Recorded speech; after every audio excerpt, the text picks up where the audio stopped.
Les tables d'addition. Comment ça marche?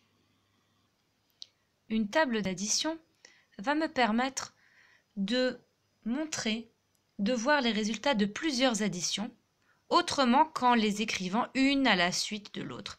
1 plus 1 égale 2, 1 plus 2 égale 3, 1 plus 3 égale 4.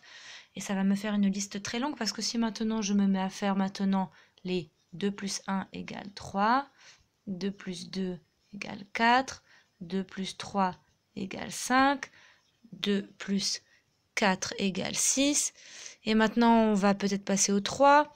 3 plus 1 égale 4. Et ça nous fait une liste très très longue et beaucoup d'additions à retenir. Alors, nous allons voir qu'avec une table d'addition, on peut voir les résultats, les trouver très très vite. Voici ma table d'addition. Le plus important, c'est de savoir bien la lire. Et oui, si on essaye de lire mon ardoise, c'est très facile. On lit la première ligne, puis la deuxième, puis la troisième. On lit en descendant. Par contre, une table d'addition, il faut la lire comme un tableau à double entrée, puisqu'une table d'addition, c'est un tableau à double entrée. Premier exemple. 1 plus 1 égale 2. Vous m'avez bien vu, j'ai pris ce nombre bleu, plus j'ai ajouté le nombre jaune, et mon résultat était en bas. Comment on fait? On a tous les nombres additionnés de cette ligne jaune et des nombres additionnés dans la colonne verticale bleue. N'importe quel nombre de la colonne peut être additionné avec n'importe quel nombre de la ligne jaune. Par exemple, j'ai envie d'additionner 3 et 4. Comment je fais? Si je veux additionner 3 et 4, je vais faire 3 plus 4. Donc, j'avance jusqu'à ce que je sois en dessous de la colonne de 4. Donc, j'avance comme ça, en ligne, et je descends en verticale.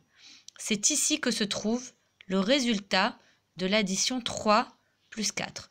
3 plus 4 égale 7. Prenons un autre exemple. Je veux additionner 5 et 2. Donc, 5, je vais avancer jusqu'à ce que je me trouve sous le 2. Avec une règle, ce sera plus clair. Donc, 5. Voilà, là où il y a le 2, j'arrête, je mets ma règle pour bloquer. Donc,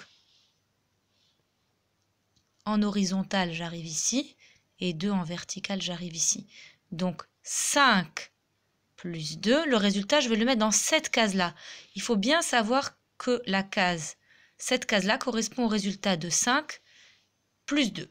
Donc, 5 plus 2, 5, 6, 7 égale 7. Prenons l'exemple de 2 plus 5. Je viens de dire que 5 plus 2 égale 7. On sait très bien que 2 plus 5, c'est juste dans l'autre sens, mais ce sera le même résultat. 2 plus 5 égale, on descend, comme ça. Donc c'est bien dans cette case qu'on mettra le résultat, 7. Et c'est comme ça qu'on peut faire remplir notre table d'addition. 1 plus 1 égale 2. 2 plus 2, pas 2, pardon. 1 plus 2 égale 3.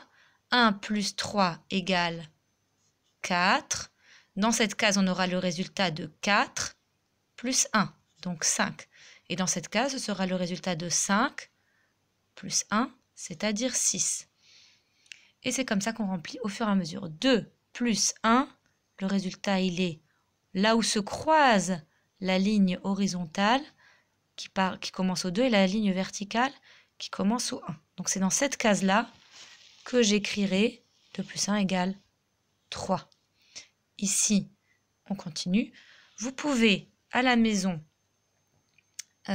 préparer une table d'addition et la faire vous-même. Donc, moi, je vais vous pouvez le faire sur une feuille blanche. Moi, je vais la remplir. On peut mettre pause. Voilà, pause. Et vous pouvez faire votre tableau d'addition. Votre table d'addition, n'oubliez pas, il y a 1, 2, 3, 4, 5 en horizontal et 1, 2, 3, 4, 5 en vertical. Et vous essayez tous les calculs. Et voilà le résultat de ma table d'addition. Il n'est pas très très propre parce que j'ai un petit peu gribouillé pour vous aider à trouver les cases. Mais vous voyez qu'on a tous les résultats juste dans ce tableau. Dans ce tableau à double entrée qui est un tableau d'addition. Et c'est beaucoup plus facile de trouver les résultats comme ça que de faire une longue liste qui va prendre bien plus qu'une ardoise. Il me faudra une deuxième ardoise. Voilà, on trouve les résultats très vite grâce à une table d'addition.